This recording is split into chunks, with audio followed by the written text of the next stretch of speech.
This morning, police are searching for a Texas mother who mysteriously disappeared before Harvey hit. Objective is just to get Crystal back home. He was the person that... Do you know where the body is? And he just like looked away from me and just like bawled his eyes out. And at that point, I knew. Like he knew where they were. The last 48 hours. A hurricane, a missing mother, and the truth behind Crystal's disappearance. Asterisk. The surveillance camera captures her final moments of freedom, 7:10 a.m., August 25th, 2017. Crystal McDowell walks through the doorway, radiating that infectious light she was known for, completely unaware that she has less than 2 hours to live. Before you discover what happens next, make sure you're subscribed because this true crime story will take you through the most crucial 48 hours of an investigation that almost never happened. Asterisk. Crystal McDowell always had a great spirit about her. She knew what she wanted, and she went for it. Whether it was jumping out of a perfectly good airplane or building her career as a real estate agent after 10 years as a flight attendant, Crystal approached life with fearless enthusiasm. Her friend described her perfectly. She was obviously very beautiful, very attractive, but there was something about her she radiated light. At 37 years old, Crystal seemed to be entering the happiest chapter of her life. Just 2 days before she vanished, she posted on Facebook, "I've never been happier in my whole life than I am right now. God is so good." She had recently started dating John Hargrave, a local jewelry store owner, and their relationship felt like a fresh start. They talked about trips to Europe, about Belgium next month, about a future together. But happiness, as Crystal would discover in the most tragic way possible, can be the most dangerous thing when someone refuses to let you go. Friday morning, August 25th, 2017. The Texas coast braced for impact as Tropical Storm Harvey strengthened, preparing to make landfall as a hurricane. Across southern Texas, grocery store shelves emptied as people rushed to stock up on last-minute supplies. Hurricane warnings stretched along most of the coastline. Everyone who could leave was leaving. Everyone who stayed was preparing for the worst. Crystal had spent Thursday night with her new boyfriend, John Hargrave, at his home in Baytown. The surveillance footage from his house shows her walking through the living room at 7:09 a.m. that Friday morning, looking relaxed and content. 1 minute later, at 7:10 a.m., another camera captures her car leaving his driveway. She was heading back to the house she was temporarily sharing with her ex-husband, Stephen McDowell, and their 2 children, 8-year-old Ethan and 5-year-old Sophia. At 7:01 a.m., Stephen had texted her, "On my way. Do you have water? Looks like I may stay here with the kids. It seems just like rain." Crystal was supposed to pick up the children and take them to safety before the storm hit. It was a simple plan, one she had communicated clearly. But at 9:30 a.m., according to Stephen, she sent another text saying she had changed her mind. She would stop by, pick up the kids, and take them to Dallas instead. That text message would be the last anyone ever heard from Crystal McDowell. By that afternoon, her new boyfriend Paul was starting to worry. "She sent me a few text messages, and I replied back, but I never got a reply after that," he recalled. "So I thought maybe she was just preoccupied with getting ready for the storm." But Crystal's uncle, David Walters, knew something was wrong immediately. Crystal texted him every morning. She sent messages throughout the day. She was one of the most responsible people he knew. She never lost contact with family. "I get messages from her every morning. I get messages all throughout the day," David told investigators, his voice tight with worry. When Friday passed with no word from Crystal, he knew in his gut that something catastrophic had happened. Asterisk, Chambers County Sheriff's Office. Asterisk, asterisk. My niece. No one can get a hold of her. No one has heard from her. I'm really concerned. Asterisk. David Walters made the call that would launch one of the most challenging investigations in Chambers County history. The timing could not have been worse. Hurricane Harvey was about to slam into the Texas coast with devastating force. It's a serious storm. It's going to last 4 or 5 days, and quite frankly, this is day 1 this morning, the dispatcher explained, trying to manage expectations while the entire region prepared for catastrophe. Within hours, the investigation began, but so did the hurricane. Sheriff Brian Hawthorne knew immediately that this was no ordinary missing persons case. "Automatically, as a sheriff, I know that mothers don't leave their children," he said. "And there's obviously never a good time for anybody to become missing, but the timing was terrible." The storm hit with fury.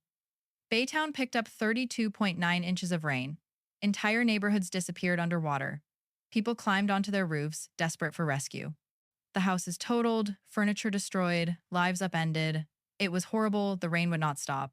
And somewhere in all that chaos, Crystal McDowell had vanished. We had deputies that were flooded out of their homes, District Attorney Patricia Liek recalled. One of our investigators lost his entire house. Our local Texas Ranger and his wife were flooded out of theirs. And yet they showed up for work every day, all day, looking for this woman. The investigation began with a growing list of people to question. Crystal had been extremely social. She had lots of friends from her years as a flight attendant and her newer career in real estate. But 3 men quickly rose to the top of the suspect list. First, there was David Walters himself, the uncle who raised Crystal after her parents died when she was 11. He was the person who reported her missing, extremely emotional, pushing hard for answers. But then he started getting in the way of the investigation. He was the person that was extremely emotional and reported her missing. But then he kept getting in the way, Sheriff Hawthorne explained. David went through Crystal's townhouse with other family members, potentially tainting important evidence. The family even hired a private investigator. This is not a game to us. This is not a hobby. This is what we do, the sheriff said, frustrated. You don't bring on some amateur super sleuth wannabe when you're in the middle of a missing persons investigation. Second, there was John Hargrave, the new boyfriend. He was the last person to see Crystal alive, according to his home security footage. But when investigators asked for that footage, they were shocked to learn that John had already shared it, not with law enforcement, but with the media. Immediately, we're like, well, why would he be turning it over to the media? But yet my investigators don't have that, Sheriff Hawthorne said, his suspicion growing. Obviously, every hour that ticked off, he became the sheriff's person of interest, that's for sure. And third, there was Stephen McDowell, the ex-husband Crystal was still living with in a house she had helped him buy. Their divorce had been finalized just 2 months earlier, in June 2017, after 10 years of marriage. Everyone described it as amicable. Stephen told investigators he was fine with the divorce, that everything was hunky-dory. But was it really? Asterisk, this is a true crime case about lots of secrets, double lives on many people's parts. It's one of those cases where I think I've seen it all and then I've never seen anything like this before. Asterisk.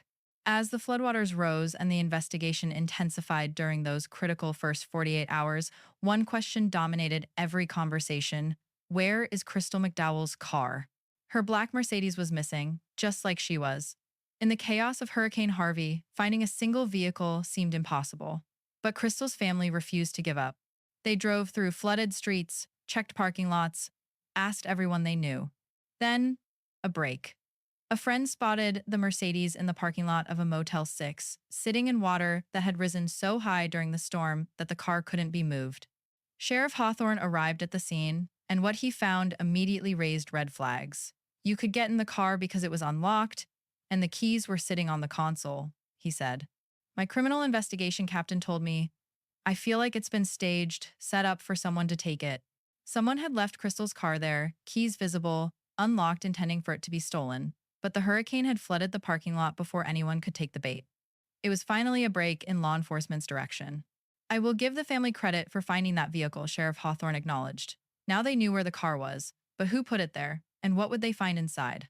The Mercedes was towed from the motel and processed, but floodwaters in Houston made it impossible to get results back from the crime scene lab quickly. A lot of their majors and captains and sergeants and investigators' homes were going underwater, the DA explained. It was chaos for everybody. While they waited for forensic results, investigators dug deeper into the lives of their 3 suspects. And what they found about Stephen McDowell began to paint a very different picture from the cooperative, friendly ex-husband he pretended to be.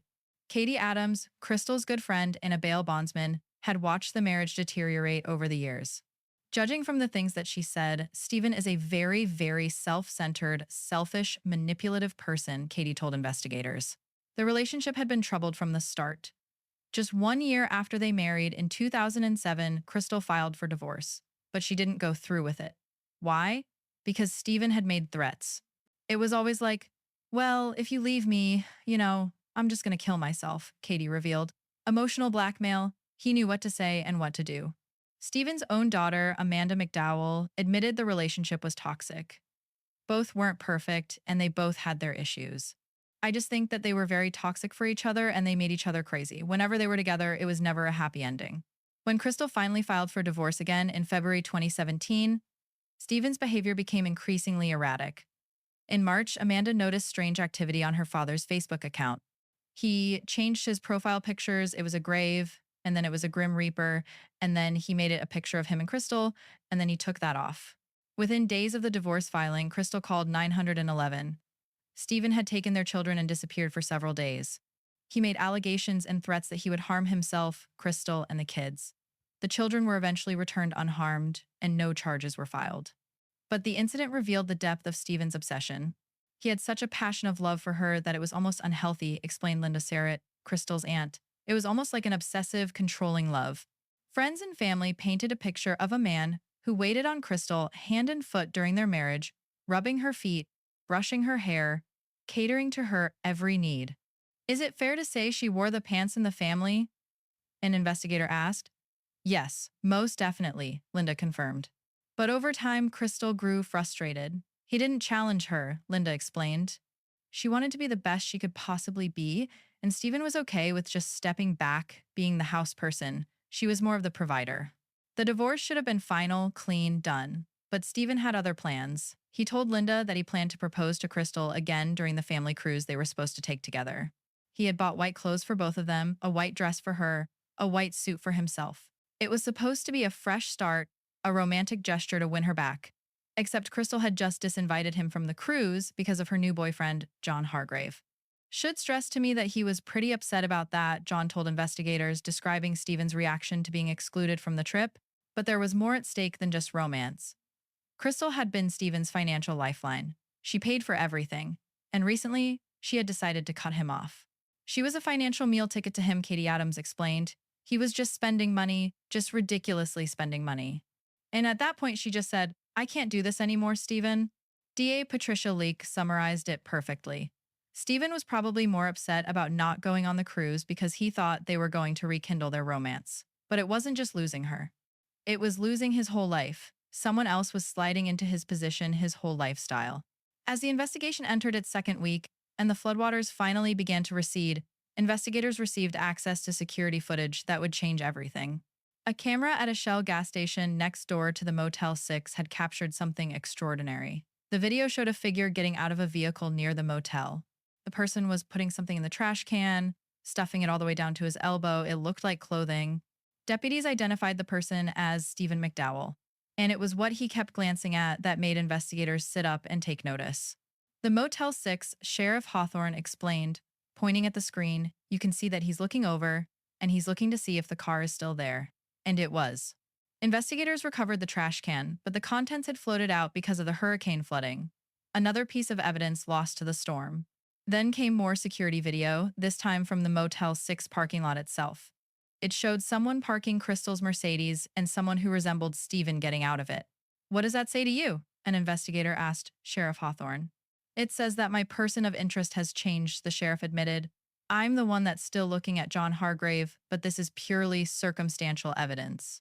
For the first time in this true crime investigation, all the investigators were heading in the same direction. Stephen McDowell. They brought him in for questioning. He stuck to his story. Crystal never showed up at the house that Friday morning. But when they gave him a polygraph test, Stephen failed. The next piece of evidence came from a Walmart near the motel. Security cameras showed Stephen buying a bicycle and riding it out of the store. Investigators believed this was how he got home after ditching Crystal's car at the motel.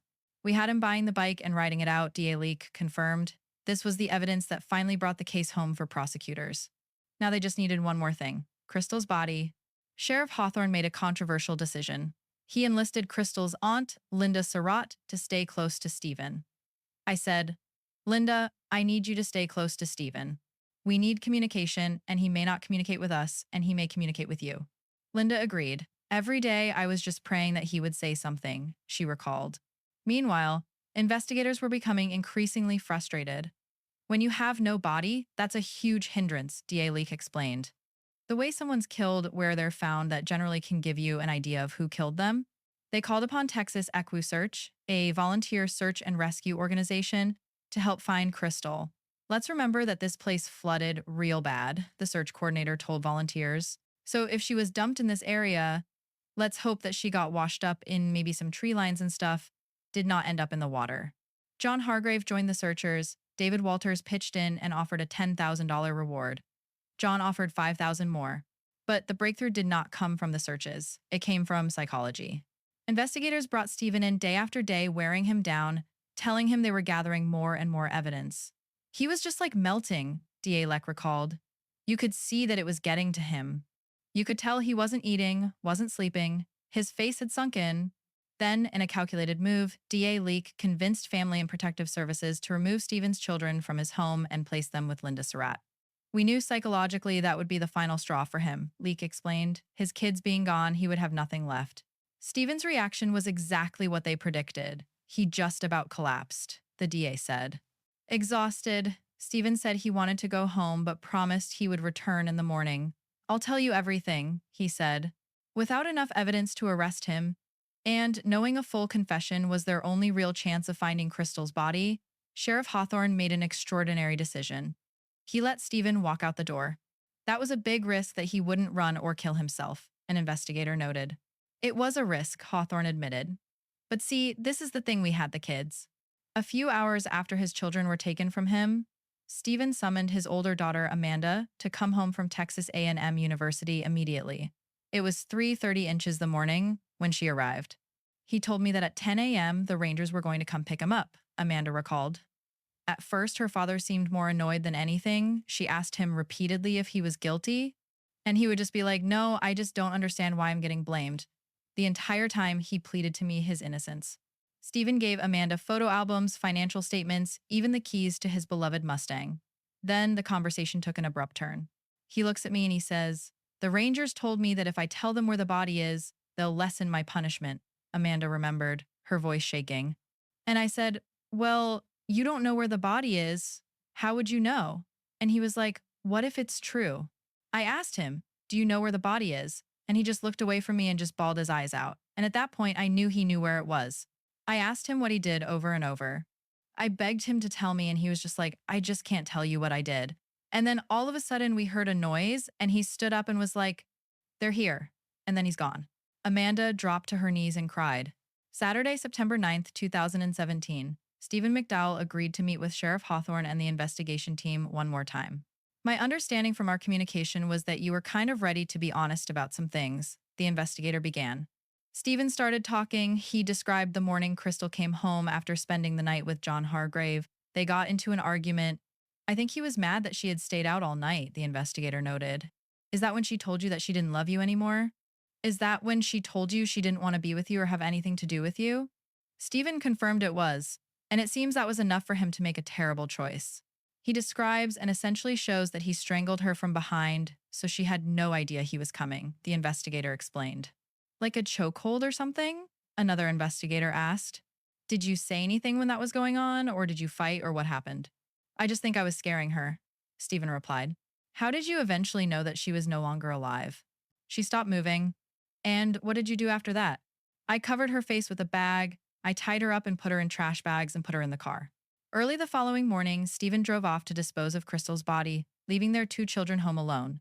He led investigators to a densely wooded area off an access road, not far from his house. The cameras from 48 Hours were the only ones allowed at the crime scene as investigators began their arduous work.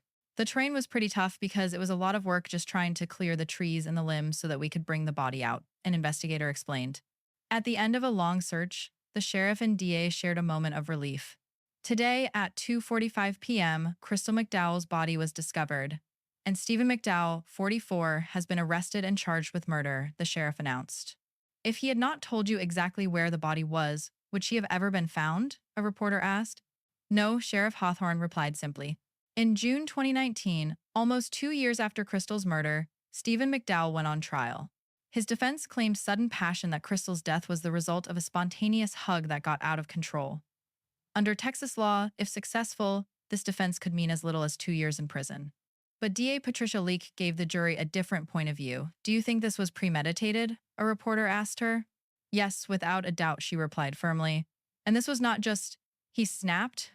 Well, he can snap and still think about it. I think he just decided if I can't have her, nobody can." After 5 days of testimony, evidence, and argument, the jury deliberated for only 3.5 hours before reaching a verdict: guilty. 1 day later, the same jury sentenced Stephen McDowell to 50 years in prison for the murder of his ex-wife. "We've been very fortunate the jury saw it the same way the law enforcement officers and the district attorney's office did," Leek said with satisfaction. With 50 years, he will have to serve at least 25 before he's eligible for parole. I hope he never makes it out of there. He deserves whatever he gets. But for Crystal's children, the verdict brought no real comfort. For the kids, it's just a sad situation all the way around, Sheriff Hawthorne reflected. Both parents are gone now, basically. Those kids are motherless and fatherless, just like Crystal was. It fell to Linda Surratt to tell 8-year-old Ethan and 5-year-old Sophia the truth about what happened to their mother. I just grabbed their hands and I said, "We found your mommy and she's in heaven and your daddy's in jail for taking your mother's life." And at that point, Ethan looked up and he said, "Okay, I can deal with this." And Ethan grabbed his sister and they hugged and he said, "I love you, Sophia. I will always take care of you." Amanda McDowell, Stephen's older daughter, promises to always be a part of their lives. I thought about my brother and sister, and I was like, they have no one. I need to be the bigger person right now, and I need to be the person they look up to. Crystal McDowell's story is a haunting reminder that the most dangerous time for someone trying to leave an abusive relationship is when they finally succeed. Stephen McDowell's obsessive love, the kind that looked like devotion but was really about control, turned deadly the moment Crystal truly moved on. The investigation itself became legendary in law enforcement circles, not just for the challenging conditions created by Hurricane Harvey, but for the dedication of officers who lost their own homes yet showed up every day to search for a woman they had never met. My gut tells me there's something catastrophically wrong with this scenario, Sheriff Hawthorne had said during those critical first 48 hours. His instincts were right. The couple's young children now live out of state with a family friend who is in the process of obtaining full legal custody. They are rebuilding their lives, carrying the weight of an unimaginable truth that the father who once made them laugh and played with them and cared for them had taken their mother's life in a moment of rage and possessiveness. Crystal loved her children with every part of her being. She wanted them to have wonderful lives, and those who knew her believe they will. "You think they'll be okay?" a reporter asked Linda Surratt. "I know they will be without a shadow of a doubt," she replied. Stephen McDowell will be eligible for parole in 2042 when he is 67 years old. Until then, he sits in a Texas prison cell, living with the consequences of those fatal minutes when he decided that if he could not have Crystal McDowell, no one could. The surveillance footage remains 7:10 a.m., August 25th, 2017. Crystal McDowell walking out into the morning light, driving toward a future she would never reach. Those images serve as a permanent reminder of a life full of promise, ended by the one person who claimed to love her most.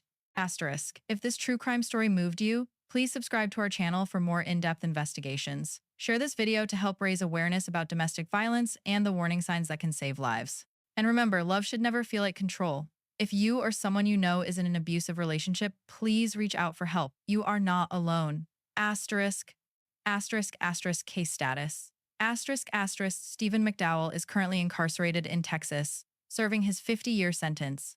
Crystal McDowell's children are thriving in their new home, supported by family and friends who ensure their mother's memory lives on. The investigation remains one of the most complex and emotionally challenging cases in Chambers County history, a testament to the dedication of law enforcement officers who never gave up. Even when nature itself seemed determined to hide the truth,